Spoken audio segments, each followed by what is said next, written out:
Hi all, welcome to yet another episode of Waadaplaya Concussion Sub Series. We are going to review all the 10 teams of the IPL from the IPL auction. And last week we did live streaming for the entire auction for the 2 days, and we almost did around 22 hours of live streaming. And here we did a watch along with our entire team. Today, definitely it's going to be special because we have none other than Gaurav Sundararaman from Cricinfo who is going to be reviewing the squads. Welcome back, Gaurav. Thanks, Vishak, for having me. It was good talking to you last time around, and yeah, auction usually is generates more interest sometimes than the IPL itself. So people would still be interested in this. So it's okay if it's a week late. We'll start off with the first team, which is Gaurav's favorite team, Chennai Super Kings. And we see you're wearing yellow as well. So Gaurav, we know that Chennai Super Kings retained 4 players. Ravindra Jadeja being the first one, MS Dhoni second, Moeen Ali and Ruturaj Gaikwad. I think there was no surprises there because these 4 were anyways expected. How do you think they went about? Like, did they get the players they wanted, or did they miss out on anybody? Everybody now kind of understood CSK strategy. There's nothing new about it. They just want to get back their players, and they've carefully weeded out people who they feel are not part of the system anymore. Example, Suresh Raina, right? So the thing is, even though technically a lot of people say that if they were the dad's army, this team I don't think it can be referred to as a dad's army or anything like that, because they don't have so many guys who are really old. You just have Dhoni, Bravo, and maybe Raidu and Uthappa to a certain extent. But I think this is kind of a team which has a mix of youth and experience. And I think they've gone about doing whatever they do generally, try to pick back most of their players. Faf was obviously a miss, and I think they kind of went with a very fixed plan. They knew till what amount they can go for Faf. They went, and they had a backup in Conway. They didn't really bother too much about going behind too many other openers. If I remember right, they did go behind Tripathi for quite some time. Maybe they felt that he could be that person who could either open the batting with Ruturaj, or maybe they felt that he could be a backup to a Raidu in the future. However, they didn't get him. So overall, I think barring Faf, and to be very honest, personally, I didn't really think Shardul is such a big miss. In my personal opinion, if I wanted Shardul or Deepak Chahar, I would have definitely gone with Deepak Chahar. Shardul's, the narrative is such that he's an all-rounder, and there's a lot of positive PR and narrative around him. But has he really won an IPL match for Chennai? Not really. He's broken partnerships. Yes, he's taken some key wickets, but even under MS Dhoni, who's kind of really good with the bowlers, he's kind of been very expensive. He's gone down the leg side so many times. He's conceded 35, 40 runs pretty consistently. So if you ask me personally, I'm not too fussed about Shardul Thakur. I think Shivam Dubey could be someone at the price point. I think that's totally fine. I also look at price points because that's very important. Getting a Rahane, for example, for 10 crores versus getting a Rahane for 1 crore, there's a lot of value if in it, right? Rahane could be a 1 crore player, for example, for KKR. So similarly, Dubey at 4 is totally fine. You're not paying 10 in for Shardul or anything. And getting back, Raidu was very key. I think he was one of the key performers for Chennai last season. So overall, I think role by role, if you see, they have enough backups. For Bravo, you have a Jordan. For Bravo, you have a Pretorius. For an Adam Milne, you have a Chris Jordan. And for the Imran Tahir, they got in a Tikshana. And they have Santner as well, who continued from last time. So if at all I have to really pinpoint some problems, it will happen if there are a couple of key injuries in case of Deepak Chahar or in case of somebody at the top. Otherwise, I think they are more or less covered for different roles. So, from an auction perspective, from auction strategy perspective, I think personally, if you ask me, they got it bang on. So, do you think they went after a few players like Avesh Khan and even Shah Rukh Khan, but they went to a certain extent and they could not get him. Mainly Shah Rukh Khan, I think they went all out for him, but in the end they could not get him. So, do you think that actually I think they were looking for a finisher out there? So, do you think they missed that finisher with somebody? I don't think so because see, they did have budgets for Shah Rukh Khan, and if you remember, they also went for Rahul Tiwati up to about 9 crores. So they had a budget for that particular role. They went up to 9 for 2 players.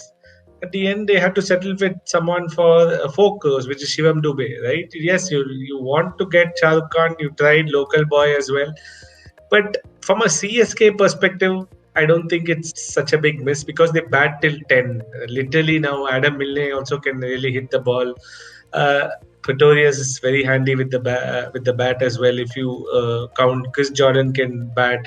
So all the players who are likely to play that 8, 9, 10 can. Deepak Chahar, we know what he's capable of. So in their ideal first 11, if they're lucky, all 11 can bat. If not, at least 10 can bat. So I don't see that they're going to miss Shah Rukh Khan, but obviously a local boy is someone they would have really wanted, and that's been missing from the Chennai team for quite some time, and that is what they might miss him. I think it's fair. I think my personal view is it's okay. Adi. Yeah, like another point you mentioned earlier, right? Like they had fixed budgets for players. What I was also curious to see was they had price discipline in the sense that for Indian players, the price point was actually much higher, like 9 to 10, as you were saying. But I saw for a bunch of foreign players, the actual price point was 4 to 5, which was good, right? So within that, like within the squad, what you've seen, like especially like overseas players, who do you think is like a bargain what they've got for the price they've paid? Like, and even like the domestic players, like what bargains did they get? So you're spot on, Adi, in the sense that they generally, that's one good thing about Chennai is they don't go spend crazy behind certain particular skill sets. They won't pay like over 10 crores for an overseas fast bowler. I don't even think they wanted to spend 14 odd crores for Deepak Chahar, but at that situation, you didn't have a choice. They had to compensate those 2, 3. I think they would have budgeted maybe 10 to 12. So those 2, 3 crores extra for both. I think Raidu also, I think, was someone they thought will come at a slightly lower price. So they had to compensate for that. Maybe they even felt Bravo would come at base, but he's also gone slightly high. So they've compensated that with some really good bargain buys in Devon Conway, Dwayne Pretorius. See, these are not big names. Uh, I'm not saying they're going to come and perform, but I'm okay to see someone like Conway there because he kind of fits with the CSK culture. So uh, the players they really badly wanted, they actually paid for it. So I wouldn't say they got any bargain by there. The players they didn't want, they've taken a gamble with certain overseas picks, which we'll have to wait and see. Generally, they're successful in Chennai. So whether that model continues to work, we'll have to wait and watch. But there's no particular bargain buy, I would say, from a price point because whoever they wanted, if you look at the money, they paid a lot. And all the other players are kind of backups or people who are not like original choice, right? You went for Hazelwood, you couldn't get, and there are not many big overseas stars who are going to come in for a less amount of money. So uh, I think to answer your question, I don't see a bargain by there as such, but they managed to get their 11 and backups in place without really spending like crazy like one of the other teams. So, and the other thing, guys, about Chennai, which I think is pretty underrated and it's not tangible to numbers and stuff, is that say they'll start a camp in another 2 weeks time, maybe by March first week a camp would start, and literally most people in this team are available and they know exactly what to do in a particular camp because they've all played almost like the first 11 8 or 9 players would have played together, and even some of the bench players have been part of this team. So literally it's just a machine which starts rolling from day one. Whereas if you look at other teams, you'll have to look at captain introductions, you have to get the people should know the captain, people have to impress the captain, people have to come together, people come in the last minute. There's so many challenges here. When I look at that first 11, Moeen Ali is a freelancer, Dwayne Bravo is a freelancer, Devon Conway may be someone who joins in a bit late, but otherwise in your first 11 more or less everybody is just going to be there, and that is not very measurable, but that's a very, very important aspect of the IPL, which not many people generally talk about. So, how would you rate Chennai Super Kings' performance in the auction on a scale of 10? I did the same exercise in cricket for one. It's not fair for me to give a different rating there and different rating here. I have to stick to the same, unfortunately. So I gave a 9 there. I'm giving a 9 here as well.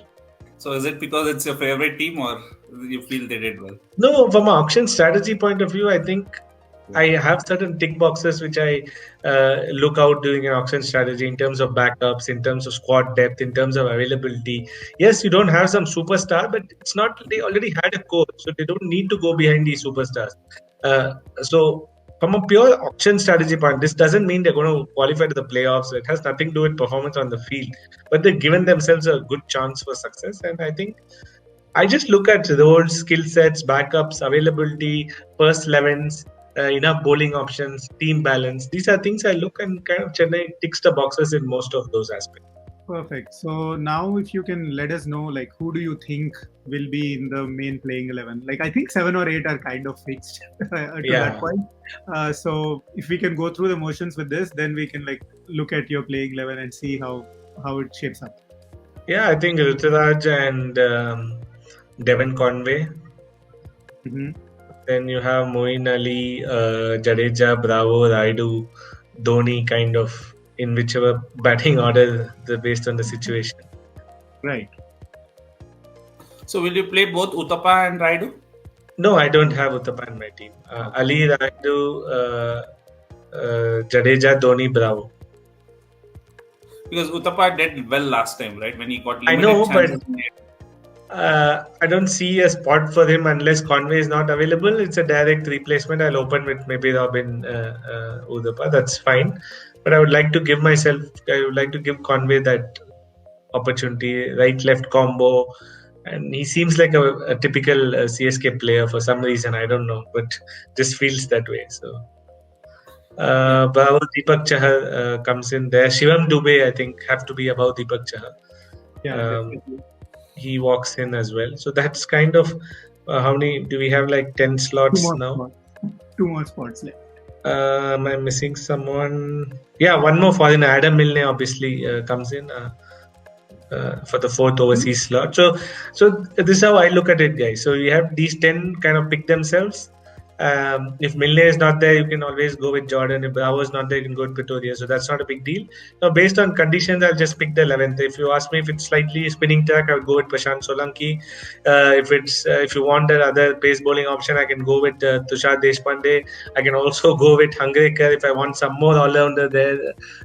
One more all-rounder there. So that's the advantage CSK has. So I'm not too fussed about this 11th spot. So go with whoever you guys feel. But yeah, that's the apt one to be decided on conditions is what I would really do, and how they're playing form. If they feel the one batter is short, one batter is not in form, you can always you can play Uttapa as well. Because without this bowler itself, you have 1, 2, 3, 4, 5, 6 bowling options. So the seventh one is a luxury. So Makes any sense. player to watch out for in this particular squad, according to you? yeah, I think both Solanki and Tikshana are two people whom I'm interested in. I think Tikshana would be very useful in Chennai if they play there. But I don't know if they're going to play there. But Solanki is someone who's looked upon as a good leggy. He had a good Vijay Hazare debut. Yeah, I'm looking forward to seeing these two hopefully get a game first. And once they get a game, it's about how they kind of do well. Gaurav, this could be a controversial question. Do you think Dikshina can play in Chennai, considering the controversies Yeah, with? we don't know that we don't know yet, but if at all he gets the chance, or worst case, he has to play in certain conditions which kind of suit them. So we don't know how things are going to be. First of all, we don't even know where the IPL is going to be. So it could end up being only in Mumbai, as reported earlier. So we'll have to wait and see.